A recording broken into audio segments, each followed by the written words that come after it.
When will you get pregnant? A barren wife. Just get out. On my birthday of all days, why do I have to hear such things? I don't care who it is, as long as I can give birth. Find someone younger. My mother-in-law Isabella sees me as nothing more than a tool to produce an heir. It's not me who's infertile, and it's frustrating that nobody will listen. I wanted to tell my husband, you're the one who can't have children. My name is Mila. I'm 30 years old. I met my husband Oliver while working at a hotel. Oliver, the only son of the classic hotel, came to learn the hospitality techniques of urban hotels, which the classic hotel lacked. In my 6th year working at the hotel, highly praised by my bosses for my customer service skills, I was assigned to train him. He was the same age as me, and at first, I worried if I could handle being a mentor. He too seems puzzled by the urban hotel service, different from the classic hotel. Yet Oliver, quick to learn, was soon indistinguishable from a mentor, excelling at his job in just a month. As days passed, I found myself drawn to him. He seemed interested in me too, and after 3 months he asked me out. Oliver was here for a year to learn, and eventually he had to return to his family's classic hotel. Will we have to break up then? I thought sadly about the impending day. But my worries were unnecessary. I can't just break up and leave. If you're okay with it, will you come with me? He confessed, and I nodded yes, on the verge of tears. I failed in marriage once before when I was younger. Is that okay with you? He said, looking a bit downcast. I answered, trying to push away my slight hesitation. I don't mind at all. Despite a momentary doubt, I chose to look beyond it. Initially, my parents were opposed due to his divorce history, but they eventually gave in to my insistence. His family owned a very famous, long-established hotel. His father, Ethan, was the manager, and Isabella, his mother, the deputy manager, along with a large staff of waitresses and chefs. I wondered if I could really live up to being the wife of the son of such a prestigious classic hotel. My husband Oliver seemed to be in a manager and training position, slowly taking over responsibilities from Ethan. I thought I'd be learning from Isabella, maybe becoming an apprentice landlady, but that was far from what happened. Mila, you should just stay home and be a housewife. I want to see my grandchild soon, Isabella said. Her words made me think, so I just need to have a child? A vague anxiety I had been feeling started to take a clear shape. We began living in Oliver's family's main house, a bit away from the hotel.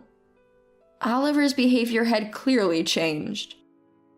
When I tried to snuggle up to him in bed at night after his hotel work, he would often refuse, saying, "I'm tired, just let me sleep." His everyday demeanor also changed drastically. He was harsh, a complete stranger compared to when we were dating. About 6 months later, Isabella asked, "Mila, no child yet?" Oliver complied with my efforts, albeit reluctantly, but there were still no signs of pregnancy. "Not yet. It's a blessing, so there's no use rushing," I replied, feeling increasingly wary. Recently, Isabella kept asking, "No child yet?" and "Show me my grandchild's face," ending with a stern, "We need an heir for our classic hotel. You must have a child soon." I wanted a child too, but if it's not happening, what can I do? It's unfair that I'm the only one being blamed. Still, I thought I would eventually become pregnant. A year passed, but no signs of pregnancy. Still can't make it happen? What a useless wife. What do you think you're doing as a housewife? Isabella's scoldings became harsher every day. Why am I even here? I felt lost and deeply saddened. Oliver, whom I thought would be my ally, joined Isabella in blaming me.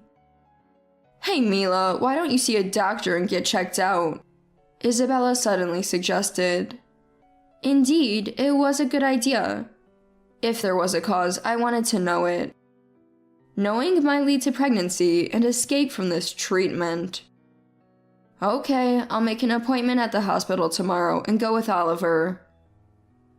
When I said that with a faint hope, why does Oliver need to go? Are you suggesting he has a problem? Go by yourself. Isabella retorted fiercely. No, fertility tests require couples to go together, I replied, but she quickly interrupted. The problem is definitely with you. There's no need for Oliver to go. She continued vehemently. I just agreed with a yes, understood, to calm the situation. But I thought I should at least discuss it with Oliver and waited to talk to him when he returned. Why do I have to go with you? Oliver responded disinterested. I gently suggested, well, we don't know where the issue lies, right? Let's both get tested. It's definitely your problem. I don't need to go to know that, Oliver concluded. Both Isabella and Oliver were so certain, but how could they be? Am I the only one to blame? But why are they so confident? I wondered. Living in the countryside near Oliver's family home, it took over an hour by bus to reach a major hospital. I managed to book an appointment at a gynecology clinic for fertility issues, but it was scheduled for the following week. When I mentioned this to Isabella, she scornfully asked, "Why can't you get tested immediately?" But I knew not everything would go as she wanted. "The appointments are quite full," I vaguely replied. I've never been fond of hospitals or tests, so I wasn't too eager myself. On the day of the test, the doctor was surprised Oliver wasn't with me. Shouldn't he be here? I thought the same. Without testing both, it's hard to know where the problem lies. They started with a blood test to check my hormonal balance, followed by an ultrasound to examine my womb, and use a contrast agent for a fallopian tube test. It was an exhausting, all-day process. Is fertility testing always this tough? I wondered. There's no abnormality here, the doctor said after reviewing the results, which was a relief. We can't say for certain without testing your husband, but if intercourse is regular, we can't definitively say you're the cause. Knowing I wasn't solely to blame was somewhat reassuring, but getting Oliver to come would be difficult. I tentatively asked, "Is there a way to check if my husband might be the cause without him coming?" The doctor replied, "Yes. Come in the day after intercourse. We can do a postcoital test, examining what remains in your womb." A ray of hope seemed to shine through. Then, I'll make an appointment for my next visit. Thank you. Leaving the hospital, I headed to the bus stop. While waiting, I saw a man resembling Oliver cross the street. What? Oliver? Here? I thought he might have come out of concern for me, which made me happy. I decided to follow him discreetly. It was indeed my husband Oliver. Just as I was about to approach, something unbelievable happened. A young woman approached Oliver, and they walked off arms linked. My world went dark. Seeing Oliver with another woman was devastating. Holding back the urge to collapse right there, I followed them. They disappeared into what looked like a hotel. I couldn't believe it and sat down on the sidewalk, overwhelmed. When I got home, Isabella called as if she had been waiting. "How did the test go? What's wrong with you?" Her accusatory tone echoed in my ears. The image of Oliver entering the hotel with that woman haunted me. "The one at fault is your son," I wanted to retort. I was close to tears. No, there were no abnormalities. I barely managed to reply. They mentioned it might be due to chronic fatigue or stress, I added.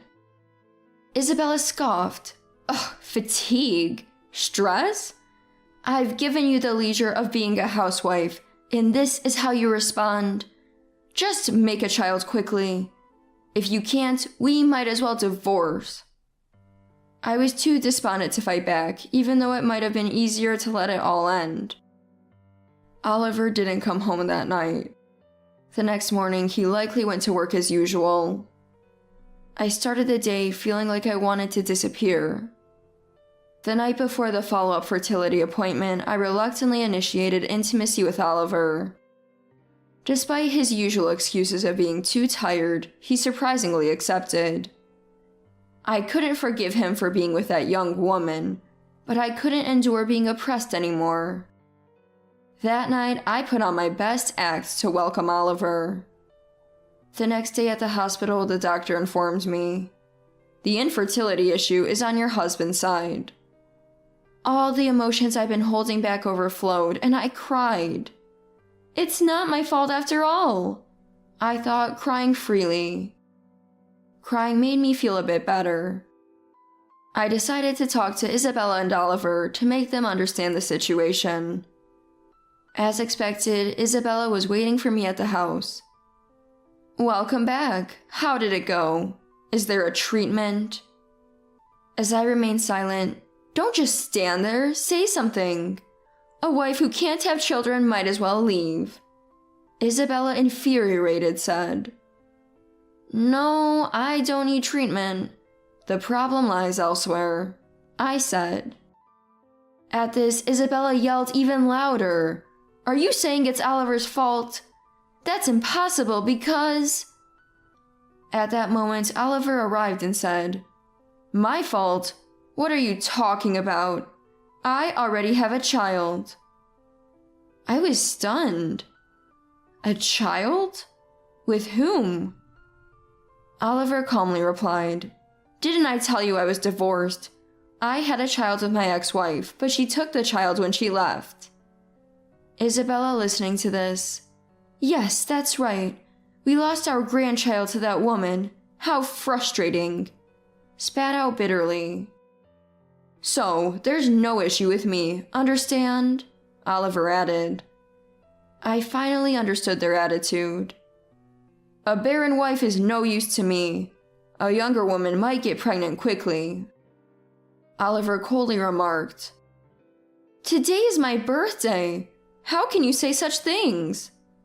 I couldn't help but shout. "Oh, birthday? Right, you're 30 now. Pretty old. I can't deal with that," he dismissed. The Oliver who once celebrated my birthday was gone. "If you can find someone else to have a child, then bring them here," Isabella said. I don't care anymore. I felt completely defeated. Suppressing the urge to scream, I quietly said. Overwhelmed by sadness, I packed my things that day and left Oliver's house. My parents welcomed me warmly when I returned home, their kindness soothing my wounded heart. On a sunny Sunday, while walking near my parents' house, I bumped into Lucas, a classmate from high school. He had been a top student and went to a prestigious university in the city, but returned to work locally after graduation. He was smart and athletic, almost a leader in our class. I had admired him too. We spent hours reminiscing about high school, losing track of time.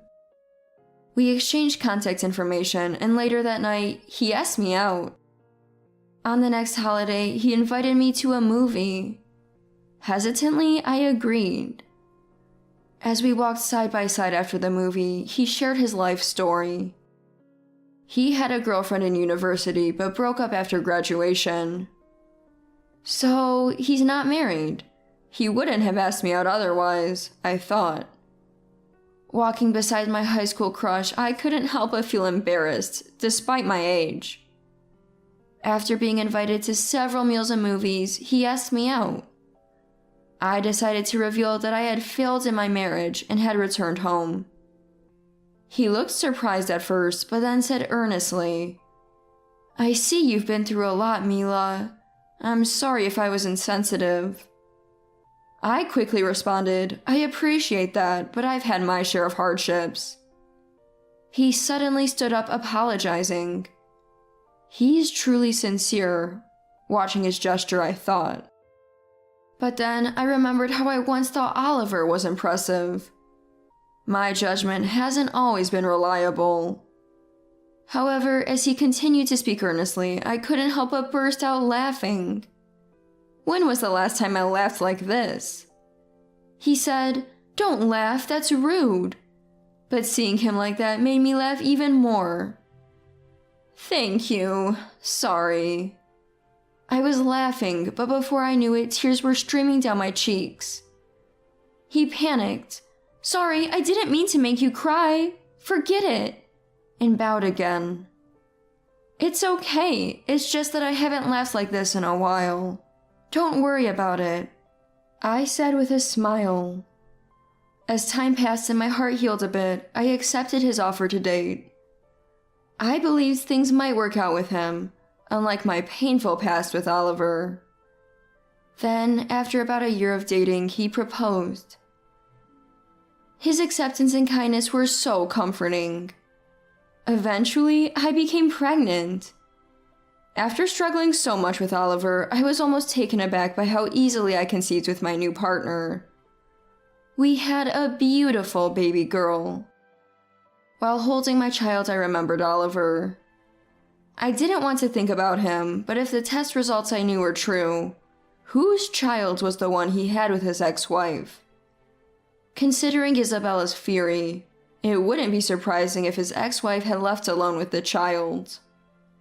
The thought of his ex-wife, who supposedly left with the child, lingered in my mind. I hadn't spoken to anyone about the evidence I had found.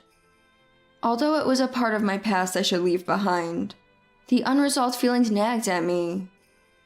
I couldn't fully enjoy my current happiness, realizing it was because of this unresolved issue. I wanted to confront Oliver and Isabella with the truth about the infertility. I felt a need to make them taste a bit of the pain I had endured.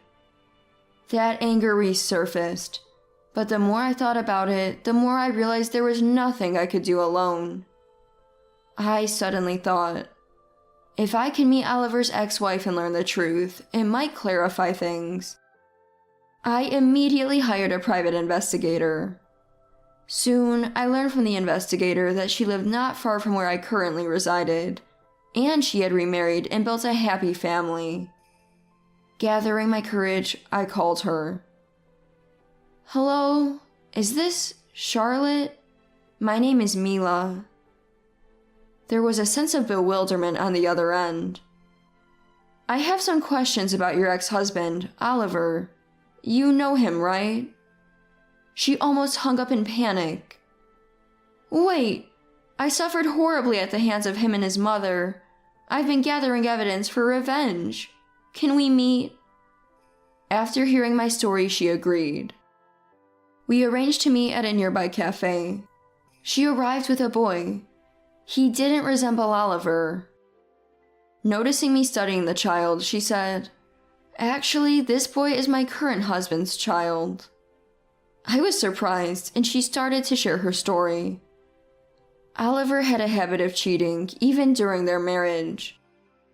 Like me, she was blamed by Isabella for not having children. The constant berating and stress wore her down mentally. Unable to bear it anymore, she admitted that she had involuntarily developed a relationship with her current husband whom she met by chance. She became pregnant and gave birth, and at that time it was unclear whose child it was.